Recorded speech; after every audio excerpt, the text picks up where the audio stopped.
Hi, this is Nishad, and in this video we will discuss the different file types in Linux operating system. So let's start by opening the terminal. So in Linux everything is treated as a file.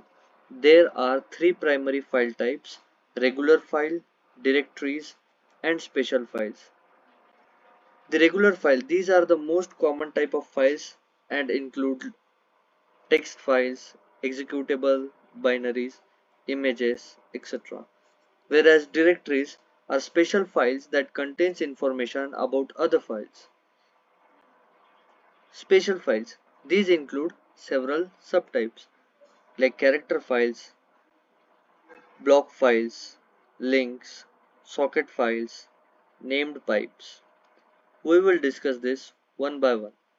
Character files are the files that handle data streams often associated with devices like keyboard or serial ports. Whereas block files are the files that manage data in blocks and are typically associated with storage devices like hard drives. Links are shortcuts or references to other files. They can be hard or symbolic links, and they are denoted with letter L. Socket files are the files that facilitates communication between processes, whereas named pipes are the files that allow inter-process communication, often used in scripting. To view the files and directories in the current working directory, we use the ls command. For a detailed view, we will use ls-l command. When you look at the permission section in the file details, you will notice that the first character indicates the file type. If we browse into the sports folder,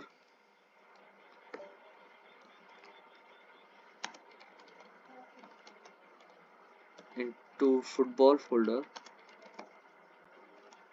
La Liga, Barcelona. Here, the first character of the file permission is a hyphen, which denotes that it is a regular file. A D denotes a directory, C denotes a character file, B denotes a block file. So let's see an example of links. Switch to CD, bin. You can see that the files are denoted with the first character of the permission set as L. These are all links under the bin folder.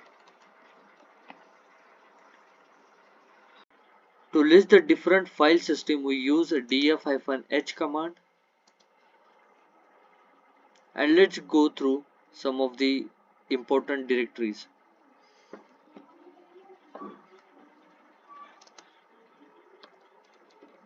The /opt directory is used for installed applications. The /mnt is used for temporarily mount file systems. The /tmp is used for temporary files and logs. The /dev contains the files that represent devices such as mouse, keyboard, and other peripherals. The etc/etc folder holds configuration files. We will talk about these configuration files in our later session. /bin folder stores essential binary files, which are commands like copy, move, and make directory.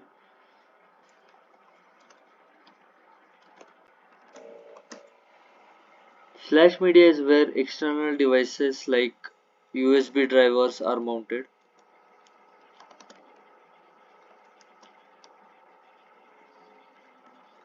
The /user file directory is where application data resides, such as libraries and user binaries. Inspecting file size. To check the size of a file, we use the du command, that is disk usage, followed by -sh and the file name. Here I'll do a quick search throughout the current file directory, so I'll use the star. This will display the size of specified files in human readable format.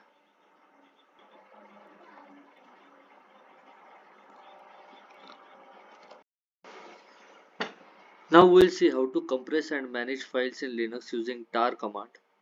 In Linux, we use tar command, which stands for tape archive, to combine multiple files into single archive. The files created by this process are commonly referred as tarballs, and tarballs are useful for packaging files together, especially before transferring or backing them up. So to create a tarball, we can use the following command, that is tar -cf followed by the file name that we will create, new file.tar, and the target files that we want to archive. So so currently I am under sports/football folder. So let me show you the files that we have here, because we have a folder La Liga which has subdirectories. So let's take a backup of La Liga folder, tar-cf new sports backup .tar sports sorry La Liga.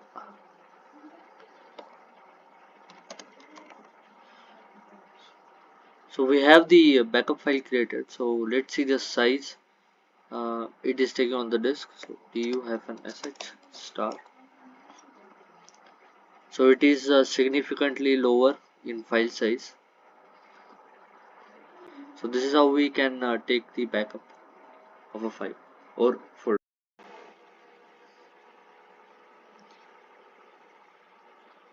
Here the -c stands for create, and -f specifies the name of the uh, output tarball. The command creates an archive named the new sports backup.tar that contains the files that are present under La Liga directory.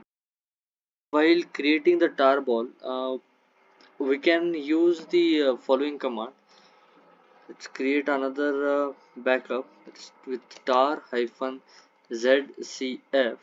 So here -z enables compression using the gzip algorithm.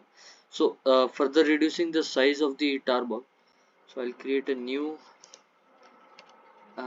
sports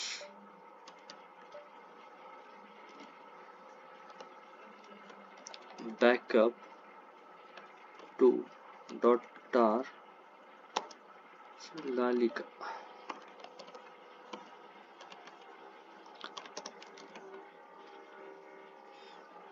So if I check the disk usage for these files, so it is further compressed to 4 KB. So to list the content of the tarball without extracting it, we use the tar-tf, where the T options stand for the list. So tar-tf new sports backup.tar, hit enter, and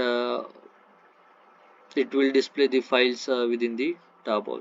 So to extract the contents of the tar file, however, before doing that, we'll delete the directory, the backed up directory. So rm-rf La Liga deleted. Now we can extract the content of the tar file, xf new sports backup.tar. Yeah, you can see that the file is now extracted. So we uh, we can also use other compression algorithm in addition to tar, that is gzip.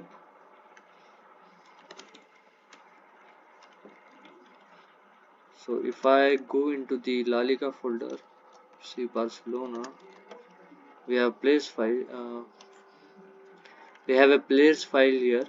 So if I gzip the file name, if I gzip this file,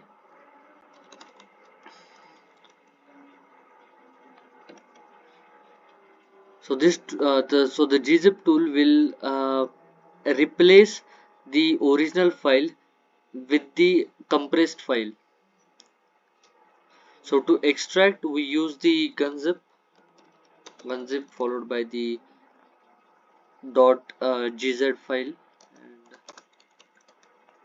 you can see that the file is now decompressed. So similarly, we can use bzip2 and xz compression tools. So these are a modern compression that provides excellent compression ratio.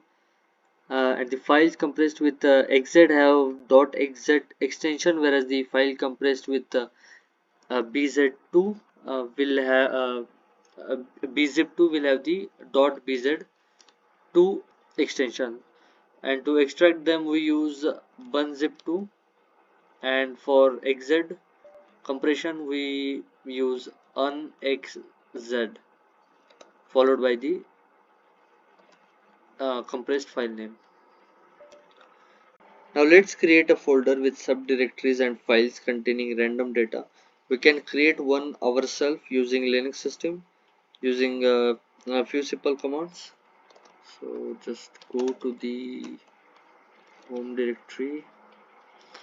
I'll do mkdir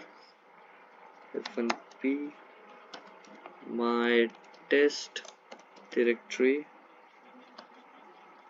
subdirectory 1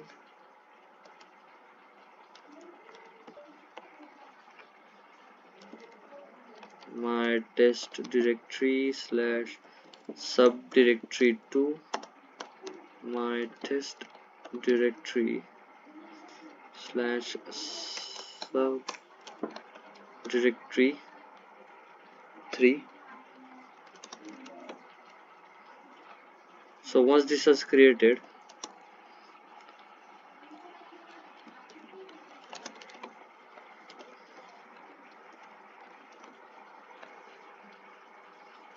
let's add random data files. So to populate the subdirectories with files containing random data, we'll use the base 64 slash dev slash u random head hyphen c 1024 to subdirectory 1 slash file 1 dot txt.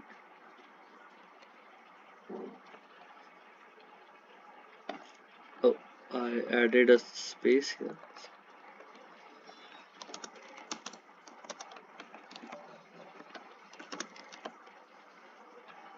Okay, so we have created a file with random data. So what we did is we created a file with random data where we use the head-c 1024, that is to output the first 1024 byte of data from the input provided, that is dev slash u random into the file 1.txt. So we'll do the same thing in other two subdirectories. Let's make it 2048.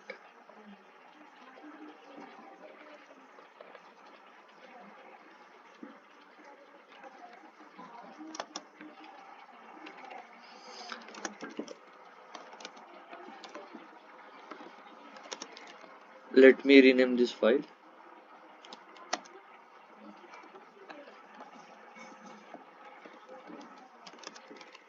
Okay, so now we are good.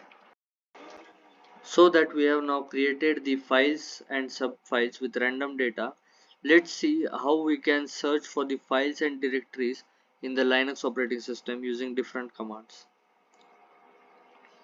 So the first command I'd like to discuss is locate. The locate command is used to quickly find the location of a file by searching through a pre-built database. So the database it uses is mlocate.db, and to use the locate command we simply type locate followed by the file name. Let's say file3.txt. The mlocate.db database is not always up to date. So to ensure that it contains the latest information, we need to update it periodically. So right now I'm updating the uh, database that the locate command uses. So sudo update db. The password. Now let's try to locate the same file. Okay, so the locate command has now located the file which is present at /home/nishad /my test directory subdirectory 3. So if I go to the copied path,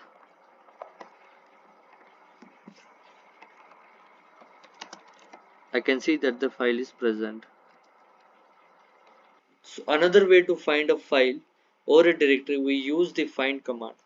So the find command is more powerful and flexible than locate. It searches the file system in real time, which makes it a bit slower but makes it more accurate. So we use the find command. So where do we want to, let's say if we want to search the file under home/nishad sports,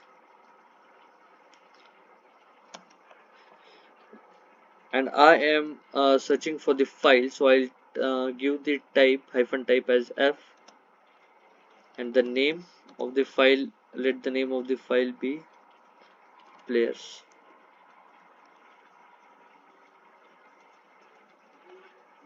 So this has given me the list of all the files with the name players which are currently present under the home/nishad/sports folder. So in case if we want to search for the directory, we'll use the same command, find the path where we want to search it.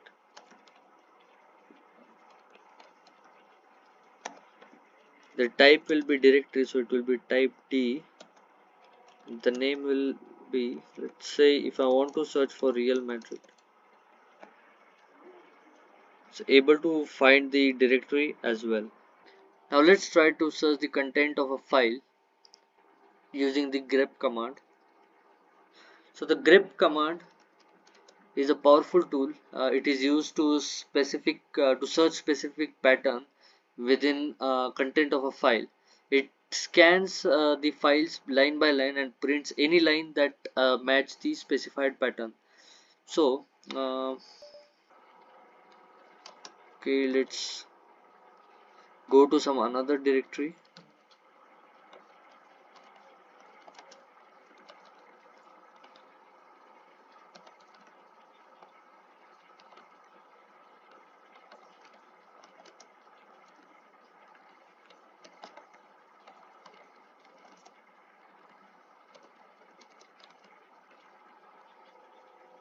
Here you can see there are some details provided in the file about the players and the players, their position, the age, and some other details. So in order to search for a pattern in the given file, we'll use the grep command followed by -i, which so this option makes the search case sensitive, meaning it will match the pattern regardless if it is in uppercase or lowercase. And r, this will enable the recursive searching. So right now we don't have any subdirectories, so the -r won't make any difference. Followed by the pattern. So let's say we are looking for Mbappe. The path and the file that we are searching it, let that be players. Yeah, and it will show the output with the name Mbappe present in that line. So it will show the output of the line where the pattern Mbappe matches. So you can use the same command where we want to search a pattern throughout the directory, its subdirectories and files. We'll use the same command again, but instead of giving a file name, we'll give the current folder using dot, and it will search all the files in the current directory that matches the pattern. Now let's talk about contextual searches. So we use -a option to print the matched lines along with the lines that followed it. So let's say if I want to search the pattern Mbappe in current directory along with the lines, along with 3 lines that followed the pattern. If I do enter, we need to provide the file. So that be sports La Liga Real Madrid players. Since the search is case sensitive, let's correct that. Yes. So this will give the output of the matching pattern, the line with the matching pattern along with the 3 lines that followed the pattern. We can do the same for the previous 3 lines by replacing A with capital B. So the Grep stands for Global Regular Expression Print. It is used to search and filter text within files based on a pattern. The hyphen I,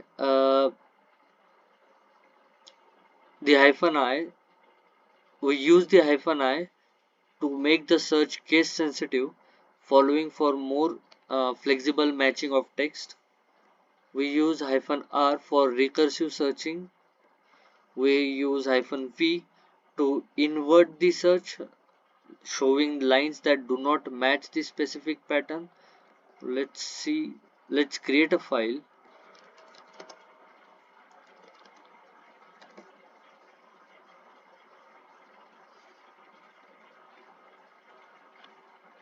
Now let's add some content in the file. Say this is a comment, echo hello world,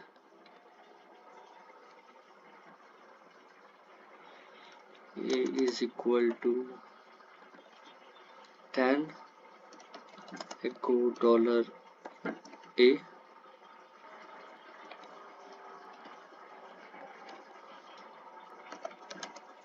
Now to print the created file, use cat. Here you can see that the first is a comment. So to grep the content of the file excluding the comment, we'll use grep-v, the pattern that we want to exclude, the file temp, grep-v. Yes, since we are using the pound symbol as string, we need to provide the inverted commas, double inverted commas. So this will print each and every line except the line that has the hash symbol. We use -w to ensure that the grep only matches whole words rather than substring. So let's take an example of that. If I grep hell under temp,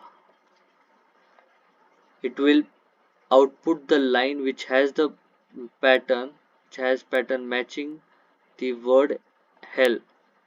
However, if I flag with -w, if I run the command with flag -w, this will not print the line that matches the pattern. So we use -a flag followed with a number which shows the lines after the matched line, providing context, and -bn, again the n lines showing before the matched line, providing the context. That's it for this session. Thanks.